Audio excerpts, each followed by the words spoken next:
Girls hostel. Nimisha की सांसें चढ़ी हुई थीं और वो बुरी तरह हाफ रही थी। उसके बाल बिखर चुके थे। वो शीशे के सामने खड़ी खुद को देखकर अपने बाल वापस बांधने की कोशिश कर रही थी, पर घबराहट के मारे वो कुछ नहीं कर पा रही थी। उस रात निमिषा ने पहली बार अपनी देर रात तक जगने की आदत का पछतावा किया। निमिषा को डर था कि कोई अभी भी उसका पीछा कर रहा है। इस बात की शुरुआत तब हुई जब मनीषा और निमिषा दोनों क्लास 8 में एक बोर्डिंग स्कूल में पढ़ते थे और हॉस्टल में रहते थे।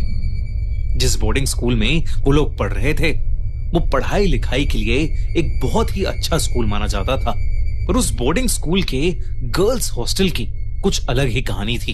5 साल पहले 9th क्लास की एक सीधी साधी और पढ़ाई में होनहार लड़की की उस बोर्डिंग स्कूल के गर्ल्स हॉस्टल के 5th फ्लोर में मौत हो गई थी। किसी को नहीं समझ आया था कि वो लड़की मरी तो मरी कैसे। टीचर्स और पेरेंट्स बताते थे कि उस लड़की को ना तो डिप्रेशन था और ना ही कोई पढ़ाई का प्रेशर। पहले सबको लगा ये मर्डर है, लेकिन पुलिस को कभी कोई सबूत नहीं मिला, जिसकी वजह से ये केस बंद हो गया। पर साल दर साल धीरे धीरे एक अफवाह फैलने लगी कि अब उस 5th फ्लोर पर उस लड़की का भूत रहता है। इसलिए 5th फ्लोर को स्कूल अथॉरिटीज ने बंद कर दिया, जिसे हफ्ते में सिर्फ एक बार खोला जाता था ताकि उसकी सफाई हो सके।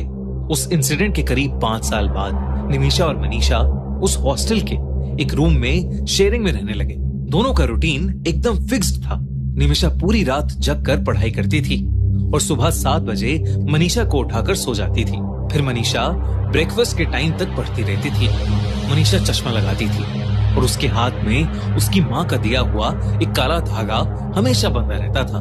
5th फ्लोर की कहानियों को बाकी स्टूडेंट्स की तरह वो लोग भी ज्यादा नहीं मानते थे, पर फिर भी वहां कोई नहीं जाता था। पर 10 दिसंबर को कुछ ऐसा हुआ जिसकी मनीषा को कोई खबर भी नहीं थी। निमिषा रोज की तरह रात के 12:30 बजे रूम में बैठकर पढ़ाई कर रही थी और मनीषा दूसरी तरफ करवट लिए सो रही थी। निमिषा का गला अचानक से सूखने लगा। वो उठकर हॉल में कॉफी बनाने चली गई। पूरे हॉल में एकदम शांति थी। सब लोग या कोई नहीं था, बस कॉफी मशीन के गड़गड़ाने की आवाज आ रही थी। पर मशीन को स्विच ऑफ करने के बाद फिर से सन्नाटा छा गया। निमिषा कॉफी का मग लेकर पीछे मुड़ी और उसको अचानक झटका लगा, जिससे उसकी कॉफी छलक गई। उसने देखा कि मनीषा उसके पीछे ही खड़ी है। अंधेरा ज्यादा होने की वजह से उसकी आधी ही शक्ल निमिषा को दिख पा रही थी। उस रात मनीषा कुछ अलग सी दिख रही थी। उसने ना तो अपना चश्मा पहना था और ना ही उसके हाथ में वो काला धागा था। निमिषा ने मनीषा से पूछा कि वो इतनी जल्दी क्यों जाग गई, जिसके जवाब में मनीषा ने बोला, क्यों ना हम दोनों 5th फ्लोर की बालकनी पर चलें। ये सुनकर निमिषा की आंखें चौड़ी हो गई और मुंह पर हल्की सी शरारत भरी मुस्कुराहट आ गई। इससे पहले कि वो कुछ बोलती, मनीषा उसका हाथ पकड़कर उसे अपने साथ ऊपर सीढ़ियों पर ले जाने लगी। जब दोनों सीढ़ियां चढ़ रही थीं, तो बस निमिषा की ही चप्पल की आवाज आ रही थी।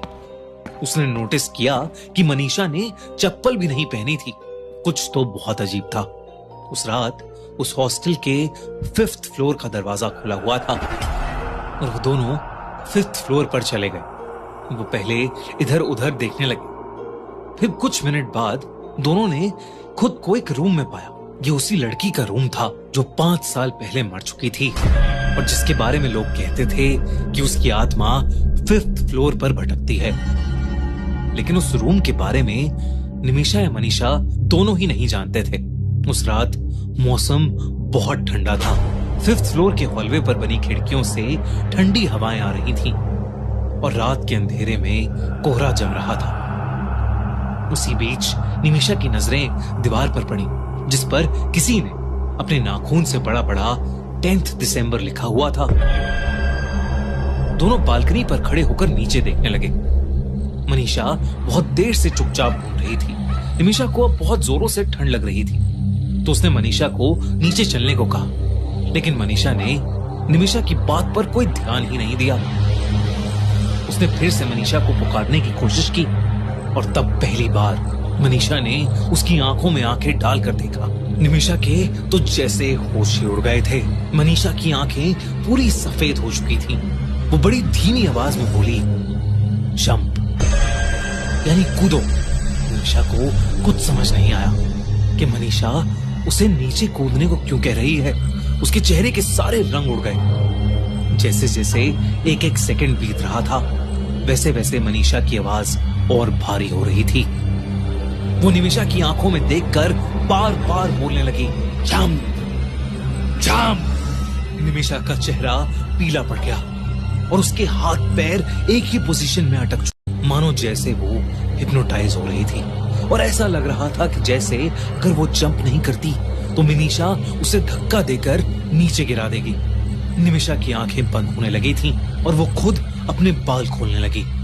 उसके बिखरे बाल हवा में पानी की तरह बहने लगे। निमिषा धीरे धीरे मनीषा के वश में आने लगी थी। लेकिन तभी अचानक नीचे वाले फ्लोर पर कुछ धम से आवाज हुई और निमिषा होश में आई। उसने किसी तरह हिम्मत जुटाई और मनीषा को पीछे धक्का देकर नीचे भागी। भागते भागते उसको अपने पीछे बहुत भयानक दहाड़ सुनाई दी, पर उसने पीछे भूल कर भी मुड़कर नहीं देखा। वो जल्दी से अपने रूम के अंदर घुसी और दरवाजा कसके से बंद कर लिया।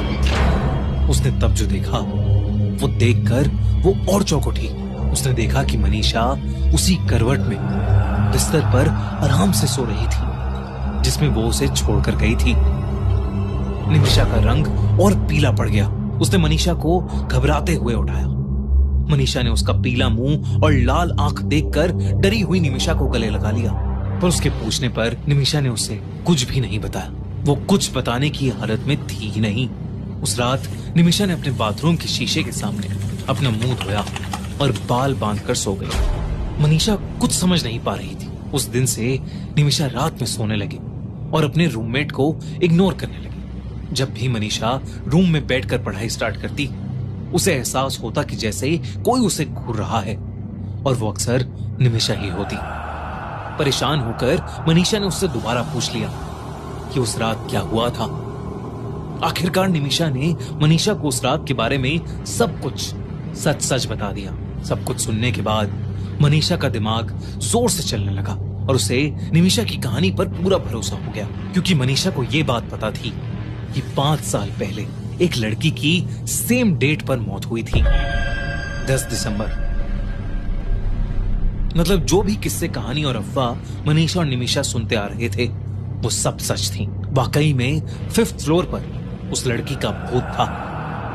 उन दोनों ने उस दिन के बाद से 5th फ्लोर के बारे में बात करना ही छोड़ दिया, लेकिन वो आज तक उस दिल दहला देने वाले किस्से को नहीं भूल पाए हैं।